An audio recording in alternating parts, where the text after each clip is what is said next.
Hi, everybody, and welcome to the Just a Person podcast, a show that explores life's highs, lows, and in-betweens. I'm Madison, and this week I sat down with Anna. We talked about what led her parents from Mexico to Michigan, her experience with translating, and how she combines her Mexican heritage with American culture. Thanks so much for listening, and enjoy the episode. Hi, Anna. Hi, Mans. I'm trying to think of how I usually start these. It's different because you're in the room, so I'm trying to think of how I usually start these when I'm on Zoom. Oh, normally is that what you do, is Zoom? Yeah. Oh. So I'm like, what do I usually say? I think I just say welcome, so welcome. Yeah, thanks. Yeah. It's different. I don't usually do a lot of these in person. I wondered. Yeah. So... Okay, special. There's that. Okay. Welcome to my room. Thanks. Thanks for having me. So, our question today, I told you, I've been waiting for the right person to ask this to, and I think what I mean by that is someone that's going to answer it. Oh, God, Like, okay. that's not going to feel embarrassed, or, you know what I mean? So, our random question today is, what is something that, like, you don't understand and you feel like you're too old or it's been too long to ask what something is? And I can give you my example first. I have two, which would be I don't know what a tostada is, and I feel like everybody knows what that is. I have no idea what that is. And then also, I don't know what thread count means. Do you? No. Okay. First one. I'll answer the first one. Okay. So tostada is essentially, under my knowledge, is a deep fried tortilla, corn tortilla, that you put like beans and then you top it up with your protein, lettuce or cabbage shredded. And then you put tomatoes or onions and salsa on top. That's pretty much what tostada is. You want to know something? I've actually had one of those before. Was it from me? I think I've had from you, and then I've been to Mexico before. I've had one, but I didn't know that's what it was. I thought it was just like it's just like a taco. I thought that was how you ate a taco on a flat tortilla like that, or like a hard shell flat corn tortilla. Essentially. Okay. I mean, we don't believe in hard shell tacos in Mexico. Right, that's what I thought. So then, because you had said that before, because obviously I know there's a difference between American tacos and Mexican tacos, and you've talked about that to us before, but I didn't know that's what, I thought that was just like the Mexican, like authentic Mexican version of a hard shell taco, which I guess it is, it's just a different name. Yeah, it is. And then the thread count, that's a great one because I have no idea. It's going to be a Google question. Right. I don't know what that means or why it matters. I don't know. Okay. My question, and it's probably too late to answer that right now too, is I don't understand why. There's a lot of things I don't understand actually. But the one thing is, why is the English language so hard? I actually have been thinking about this. Because when we first started talking about this, yeah. What makes it so hard? Because so many people come to the U.S. with the knowledge of the English language, but when we're taught a different language, we're taught a very professional form of it. Now, can I tell you my thoughts? Yes. I think, I've been thinking about this a lot, and I don't know, like, I can't speak on behalf of, like, English from Britain, because I don't know. But I think it's because, like, American English, there's so many different cultures here and people from different places that came speaking different languages. And a lot of English words are languages of other languages, or not languages, they're words of other languages that have come to mean something similar or a little bit different than what they meant in the original language that have now been so it's like you're not just learning English, you're learning words of like how many different languages. I think that's what hard. it is. Yeah, that's really hard because I get what you're saying, but being that I do have family learning English up to the date, it's very hard, and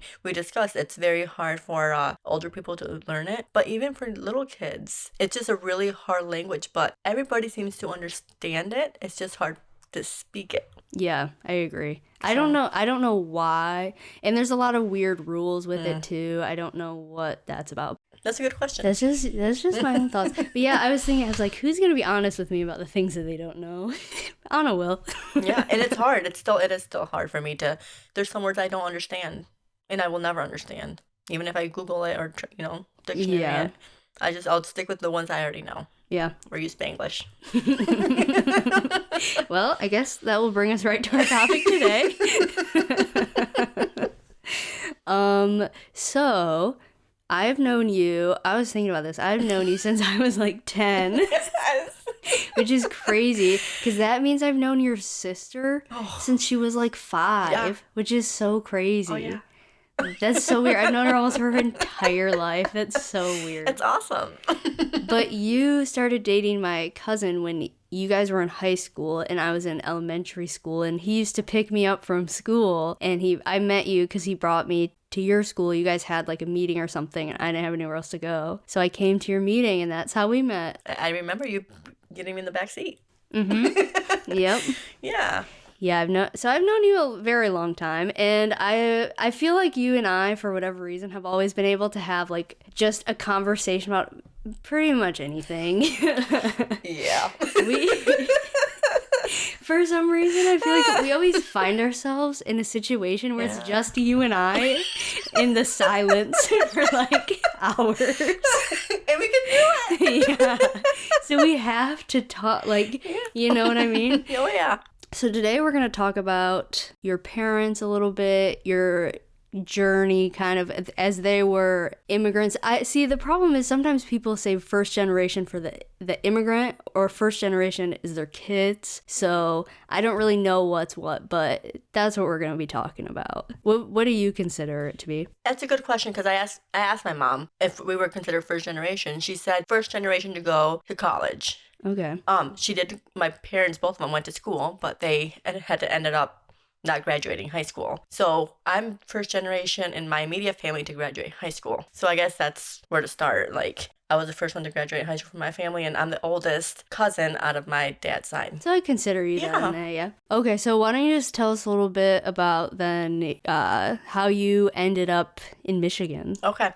So my parents actually moved here when I was 5. They got offered a job in Michigan, and it was kind of a honeymoon for them. And my dad worked his way up all the way to becoming a manager over the past couple decades. So during that time span, we moved a lot of farm homes, from one to the other, wherever they placed us, that's where we moved. I didn't know better, so we picked up. We didn't have much, so we just picked up and we moved to a different home. And normally it would just be within 5 to 10 miles worth of the travel time. Okay, so your parents are both from Mexico. They are both from about the same, place. They both grew up within a few miles from each other. And then they both were in California. Yep. And then they moved here, actually helping your grandma move here. Yes, they were moving my grandma here. From California to Michigan, and that's, like I said, they just picked up. They they actually borrowed a van from someone, I don't know who, and at that time they had 3 kids, 5 and under. The youngest one was months, and they moved here with her, and we kind of planted our roots here. Okay, so after you moved here, how long after that did you start going to school? So we actually got here in August. So right away, they put me into school. I remember at this point, they didn't know any English. So I'm assuming, because I don't know this, somebody was there as a translator. Somehow they figured out we needed somebody to translate for them, paperwork, whatever. And at that time, there was a little girl in the class that spoke Spanglish. Spanish and English. They put me with her thinking that might help me a little, and it sure did. Yeah, because you didn't speak any English. I was all Spanish. It was 100%. My parents spoke it, and that's all we knew. I mean, well, at the time, so where we live now, there's like quite a large Mexican population, but at the time, you were kind of some of the first. Yeah, we, at that time, according to what I spoke with my mom, we were actually one of the very few Mexican families where we're at. And the cool thing about that is I was coming from nothing, not one piece of English background, to this little girl who somehow knew both the languages. In kindergarten, especially. Like, she already could speak 2 languages, which is crazy. Amazing. So yeah, we now have a bigger variety of different kind of cultures, not just Mexican. But now, back then, it was just her and me. You told me before that you had... I don't really know if it's getting held back, if it's a different grade. It's a weird thing you had because you didn't go from kindergarten to first grade. You went to pre-first grade, which in my mind is kindergarten again. Well, that's the thing. I don't even know if that's what it's called, but I do know that they held me back because of my English. Which makes sense. Yeah, I didn't graduate till I was 19. So, and that's for me and my 2 brothers. Because we were still, none of us, we were working on the English part of it. Yeah, it wouldn't make sense to move you on if you couldn't No. speak And I'm so speak the thankful for language that they're now. teaching. Yeah. Yeah. How long after that girl started helping you do you feel like you kind of got a grasp on it though? I don't remember a lot of between 5 and like kindergarten year up to second grade. I do, however, remember in second grade, I had my mom at that time ended up having people move here from California. They were needing legal paperwork and translators for conferences, and that's when I remember the translating part. So that's when I think I was more understanding of different words and how to speak it. By that time, I remember more going, hanging out with friends at school and speaking to them. Before that, first grade, I don't remember much. I mean, it's necessary that you were doing that translating, but it's crazy to think about that you were in second grade. Your English probably wasn't like stellar. Plus, you're only in second grade, so it's not like like I don't know any second graders that speak English that are reading their parents' legal documents. You know what I mean? No, and that's the hard part. Like, I very barely remember first grade. I remember getting in trouble for doing something, but I didn't understand much.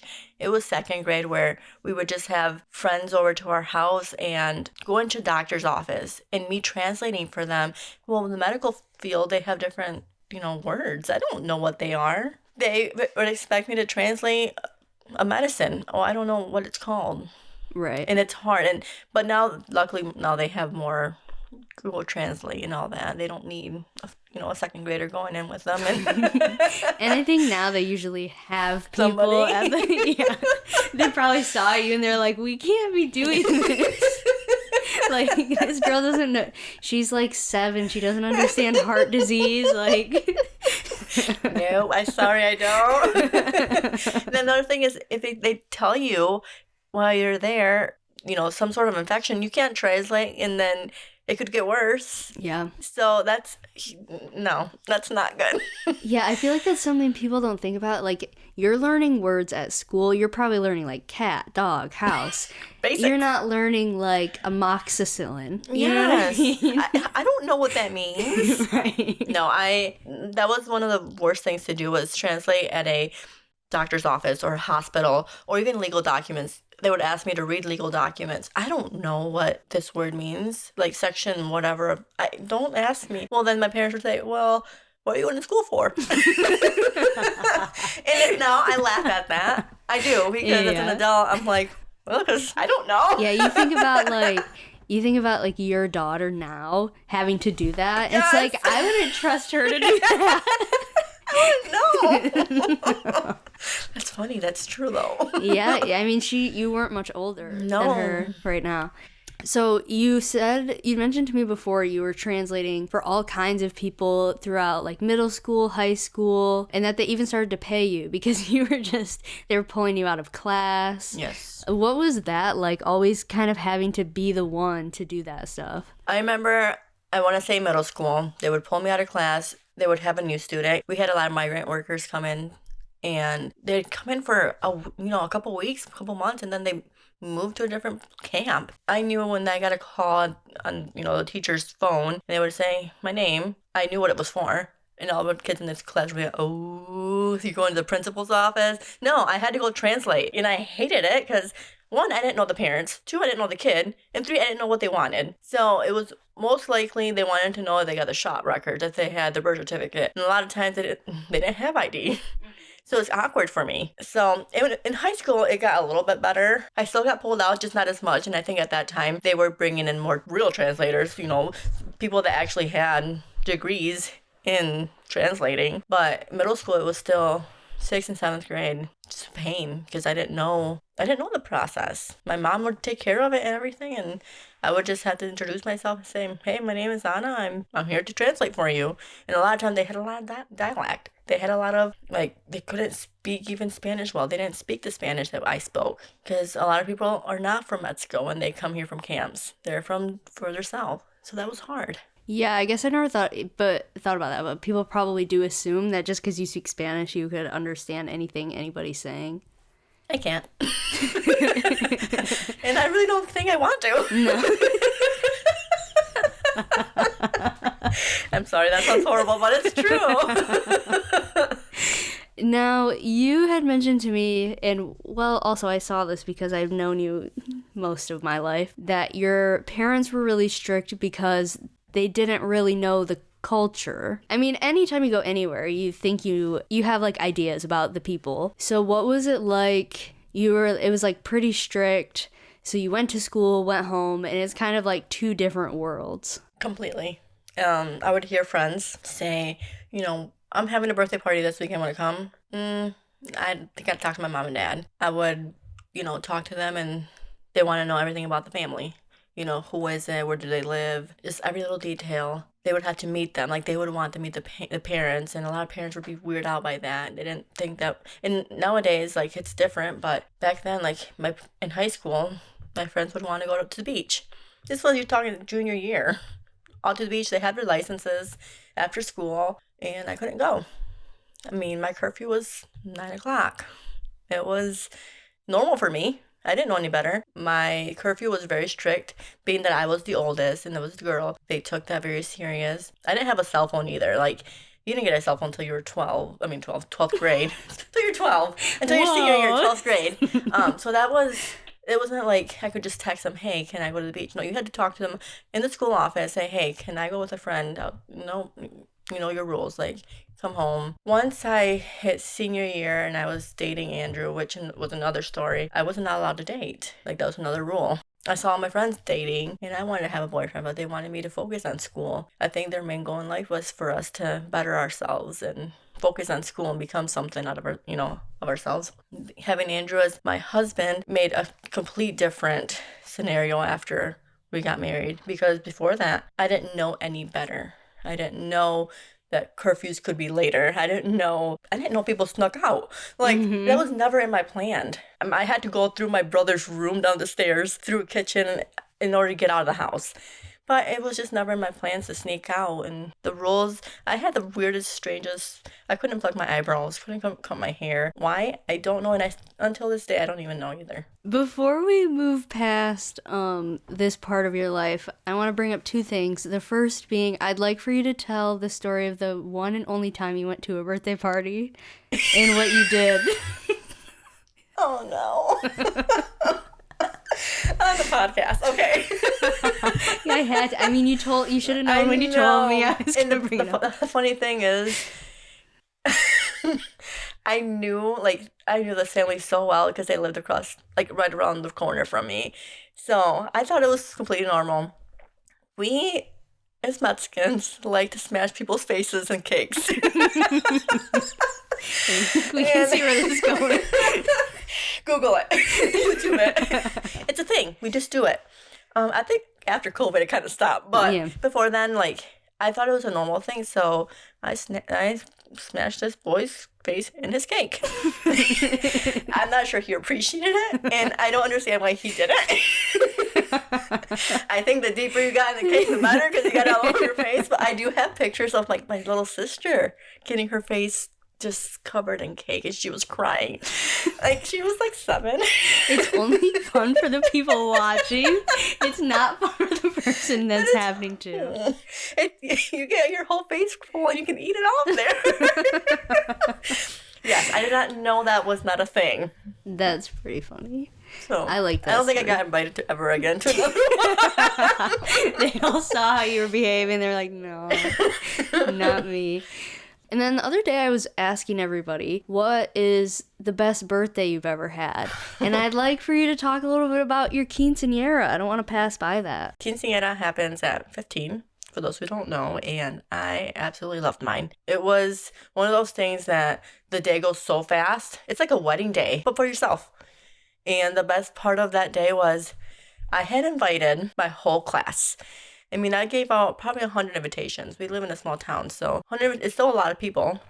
I had a ton of people there, and out of those 100 people, I only had maybe 5 to 8 girls show up, but I had the whole shebang. I mean, the party, big party, I had a DJ, I did not have any damas, which are like the bridesmaids in a wedding. I had all the groomsmen, in this case, chambelanes, they normally dance with the quinceañera. They were all my uncles. And I did this because I was super shy and I didn't like being around boys. And I was just very quiet, believe it or not. It was something my parents threw for me, and I will never forget it. They started out with a little mariachi band outside my window at my house, and it was actually my church mariachi group. So they were there. I remember my mom made some sort of breakfast for all of them, and then we went to get my hair and makeup done. I got a big poofy pink dress I picked out. We did have sponsors for this. Somebody bought my dress. Somebody bought, accessories, whatnot. And if you have the money for it and you have the culture, I recommend it simply because this is like I'm going to be becoming a young lady. I think it was all about me. And I was not used to having it all about me. I was not a person to do center of attention at that point in life. No, you can be different, but back then it wasn't me. So for a day to be about me, I picked out my cake. I picked out anything for a party you can imagine. I picked it out. So I'll never forget it. I'll say, you ever get the chance to go to one? I mean, time of my life. We've partied so hard. Oh, it's so fun. And sometimes you go to like weddings these days and people just don't dance. It's dead by like 9. It like your sister's quinceañera was so fun. It's so much fun, and I wish I would have known you guys back when I turned 15. And it's just something that we love to show off our young ladies. I think that's pretty much what it is. It's a show off of your young lady that is turning 15. Yeah, is there anything we didn't touch on that you wanted to talk about, just about growing up? Because what's interesting for you, even though you went to American school, I would say for you there's like before you were married and after. It's like a very big divide for you. So before we move on, was there anything else that you wanted to talk about? I just noticed like in high school, I noticed a lot in high school. That's when my eyes kind of opened up. And that's mostly because I did play in the band and I was able to go to football games, which I didn't know anything about before high school. In high school, you had to play every Friday or every other Friday, whatever. We have a home game, and I would stay late. I never told my mom, so if she ever listens to this, she'll know. So we used to play until halftime, and then after halftime, the band could go home or they can stay. Well, I would put my instrument away, of course, and then come back into the stands and enjoy the game. Did I know what was going on? Heck no. But it was mostly of the people around. I wanted to be around my classmates and enjoy a good game without having to go home and just sit at home and do nothing. That's hilarious that's like your big scandal. That was my biggest, yes, that was my big, I told my parents, like, that's what I did. I didn't sneak out because I was too scared. So for me to do that and finally bring it out to the air, that happened. Yeah, that was it. So my senior year, I did FFA, BPA, band, and I think it was mostly to get out and do stuff, find my group, and it was fun.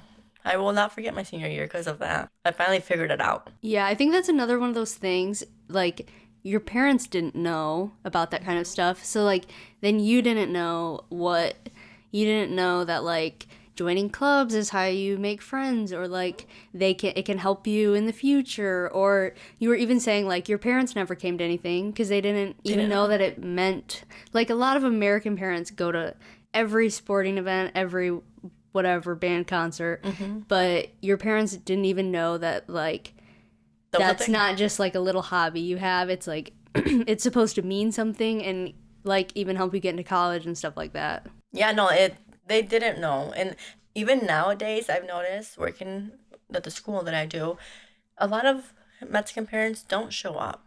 But I don't think they understand. Yeah. So it's okay because I get it.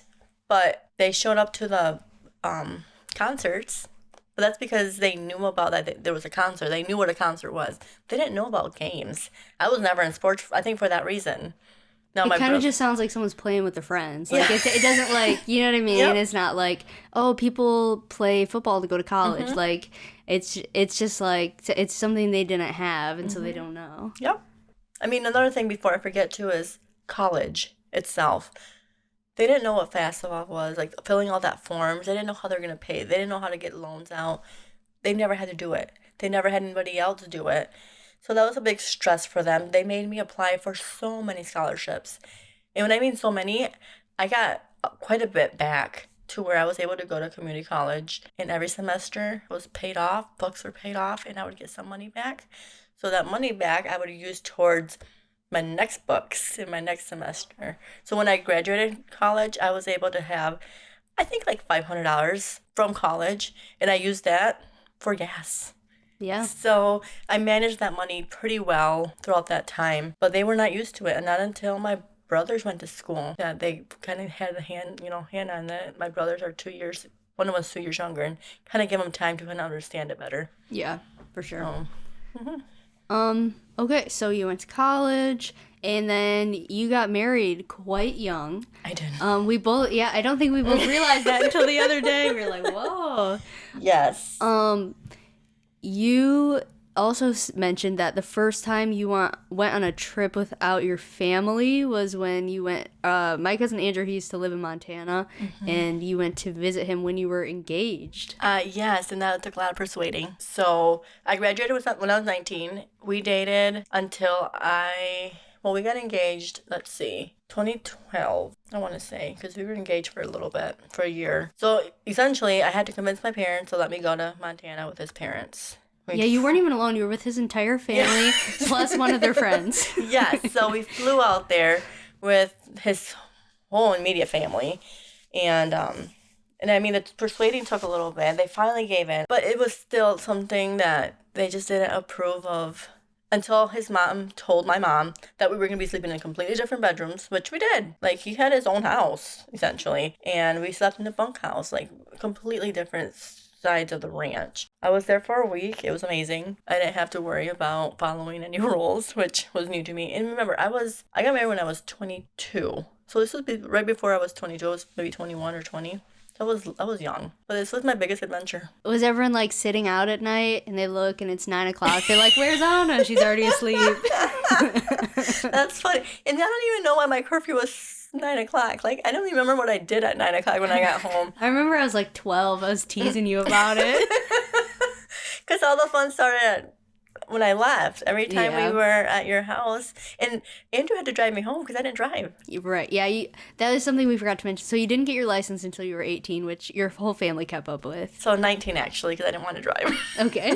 But yes, 18 is when we can allowed to get their license. But yeah, being that my curfew was 9 o'clock, Andrew would pick me up from my house or whatever and then drive me back home, be there by 9, and then he would come and enjoy his family with, bonfires or whatever you guys had. But in Montana, there was no cell service. So that was also really hard. I couldn't call my mom unless I went down to the end of the driveway. These driveways are long. Call her, tell her I'm alive, and then walk all the way back. Like I said, I won't ever forget going to Montana simply because that was my biggest adventure on my own, even though it wasn't on my own.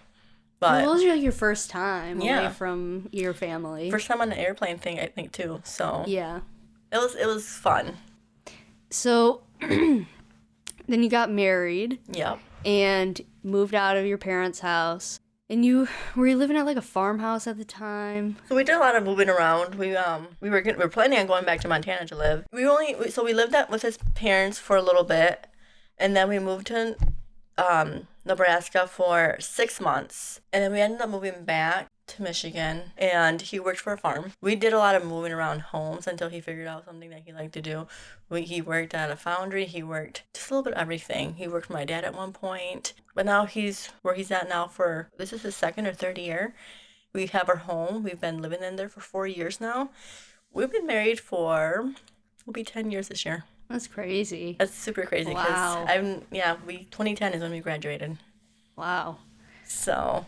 Okay. So when you first moved in, you lived with his parents for a little bit, and then the thing is, when you lived in Nebraska, you were alone. I was completely alone. So you told me that you had like a lot of culture shock when you got married and moved out of your house because you were you were basically now completely in the American culture. So what was that like? Like, what were some things you noticed? So we lived with his mom and dad for a while, and that's when I think the culture shock hit because of the things that they did versus what I was used to doing. Where do I start?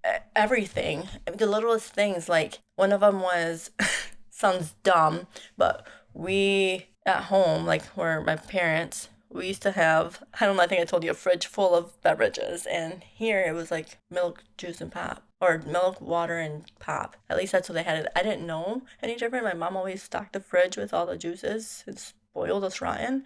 And like not only were they like store-bought juices, but she made them. She made them. Yes, I'm talking like horchatas and watermelon water. And my mom was always in the kitchen. And Is that unique to your mom, or is that also a cultural I thing? think it's a cultural thing. I could be wrong, but everybody, all the women I know, spend a lot of time in their kitchen, including me. Yeah, that's true. 'Cause you said even your mom used to, while your dad was at work, your dad worked at a farm, she would make lunches and then go sell them to the people that worked there. So she had her clientele of people, and she would sell those lunches, yeah, to make extra money. Yeah, and that seemed normal to me. Little did I know it. I guess it's still normal for other people, in my situation. But Which is funny because you do the same thing kind of now. You don't make lunch for people, but you you cook stuff and sell it to people. Yeah, I do make baked goods, and I just sell them randomly. But it was a clean kitchen was not something I was used to. My in-laws, spotless, like all the time, and they cook. It's just they didn't spend their whole day in the kitchen. Yeah, that was just not something they did. I can't even remember on top of my head everything I told you, that the culture shock things. Little by little, it kept coming up like, oh, you do this, oh, you do that. I didn't tell you this, but going to church was new because I had to relearn all the prayers. Oh, in English? In English. And that was completely, it took me a while because I had to rememorize everything. I knew everything in Spanish. So that was a little bit of work, but I know them now. That's what I teach my kids. I teach them in English. The offerings. My family always did cash. We never did envelopes.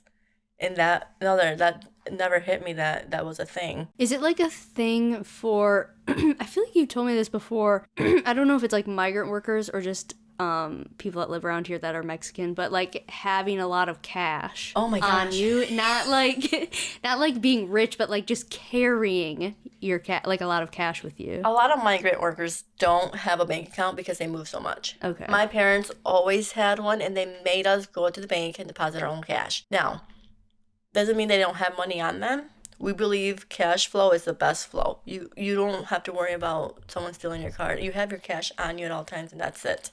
I don't carry it on me. I'm too lazy to worry about how much. I just like looking at my phone and looking it up, But I know a lot while working at the credit union. I know a lot of Mexicans that don't believe in the amount and having their cash in their bank account. They don't want the government to know. And I get it. I totally understand it. I think it's a lot of more the migrant workers, though. You need certain documents to have an account, and a lot of them didn't have it. I just know my parents, that they always had an account, and they made sure our accounts were always separate from theirs. So if we ever had, the names were on it, but they made sure we always had our names on it and deposit our own money in it. When I started working, my mom used to drive me to work and pick me up, and I used to give her money, and everything else went into the bank account. I had some sort of money of my own to go into the bank account, and that's how we learned how to manage our money. A lot of people in Mexico, they don't make as much as we do here, so they don't even have to worry about it. And when they come here, they're making all this money. They want to keep it to themselves. They don't want to put it in the bank account. Right. So, yeah, that's something that I think it's household by household, but migrant workers are very notorious for that. Yeah, it's interesting because a lot of the things you've told me about are like when your parents came here, they do things a certain way because in Mexico, like maybe it's the way the government is, or like the literal like the infrastructure of the buildings, like that just influences the way people act. And so then when they go somewhere else that is different, or like something is more modern, no one tells them, and so they don't know, so then they just do whatever they've always been doing, even though they don't really need to. We don't know better. Right. We honestly don't know better. I don't know how this came about, but another cultural shock for me that when I got married was saying hello to everybody, whether you know them or not. It's funny because my mom would make friends with anybody. I mean, you're walking to the supermarket. Hi, my name is so-and-so. What do you do? At church, at local stores. I mean, if you looked anything Hispanic, they would talk to you. They wanted to make friends. And my parents are very friendly people. They are, I mean, you know them. They will talk your ear off and whatever. My mom is Spanish. I mean, English is very cut off still, but you can understand her. She's gotten a lot better. But she would make friends with anybody at the school, at the bank. Oh, the bank people love them. And then a lot of times, if you were face to face, you would hug them and kiss them in the cheek. It's something you did. And then same for the parties. You would hug and kiss. And I think that's what's hard for my husband is he wasn't raised around that, so he didn't know that. And I think my family thought that was weird, not saying hello or being super friendly. So, yeah, that's something that I grew up around is super friendly, over friendly people. And you knew every single buddy around in our town because my parents knew some people. People knew me, and I didn't know them. Now, just to like switch a little bit, since you were little, you've been translating, and you've done several jobs where you're also translating. Does that get annoying to where like every time you get a job, people make you translate? It used to until I asked for more money. So Sure. Yeah, I mean, if you're gonna be doing extra work. Yeah, it might have been your mom that suggested it. Like, if you're gonna be translating, you have to ask for more pay. Yeah, because people do, are supposed to pay. They're supposed to pay more, and I'm like, well, I don't have a degree in that. It doesn't matter. They're gonna pay somebody extra money to translate for them. Personally, I will never go to school to become a translator. I love my Spanish language. I love my heritage. I love my culture. I hate translating. One, you don't want to get something wrong if you're talking about legal or medical terms. Even though you were doing that when you were like 7. I think that's my fear is because I was doing that. Yeah. And because I live around so many medical professionals now. Yeah. I don't want to mess something up. And that's somebody's life you're dealing with. But it's just something that I did it back then because I didn't know any better. And now and the last establishment I worked that I translated, I was done. I was just like, it was just too much. It was mentally, emotionally exhausting to translate when it's not fun for you and you don't like it. I don't know. It's just not fair for someone to expect you to do it just because you can. Like, it's one thing to be, like, for example, you worked at a credit union. Mm-hmm. So it's one thing, like, maybe you're a teller, right? Mm-hmm. So that's like that's completely different than translating. Those are two completely different. You might have loved working at the bank, but like, that's not fair to expect someone to translate. I had the apple pickers at that time would come to my window, and I would have a line for a good 30 minutes because I took care of all of them. Right. And I didn't say I didn't like it. It was just like a lot of them didn't have accounts. So we were charged them extra fee, and I had to mention that every single time, even though they already knew. But for legal purposes, I had to mention it every single time. And then most of them wanted cash. All of them wanted cash, actually, and they wanted certain bills. And I would have to do a lot of running back and forth. And not that I want to say I'm lazy, but when you're talking 30 minutes of doing this for all these people, it gets exhausting to be the only one working while everybody else is not doing anything.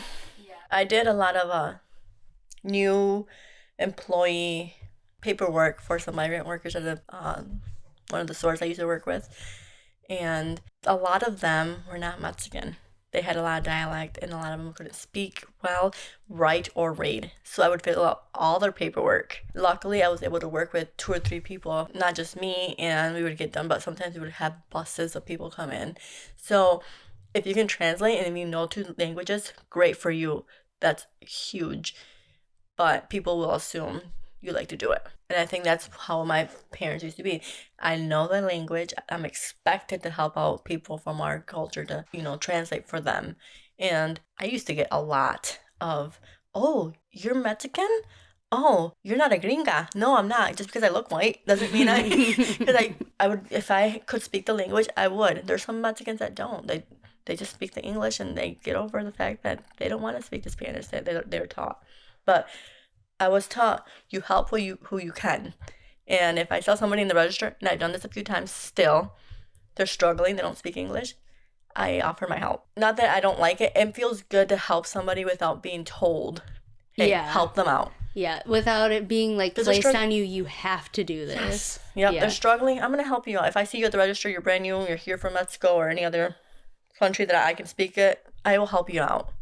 Like, I'm not going to let you struggle because my parents have been there. Right. So, I've been there. That is different than, like, if you're just doing it, that's different than being like, nope, you have to, and we're not going to pay you for it. Yeah. Yep.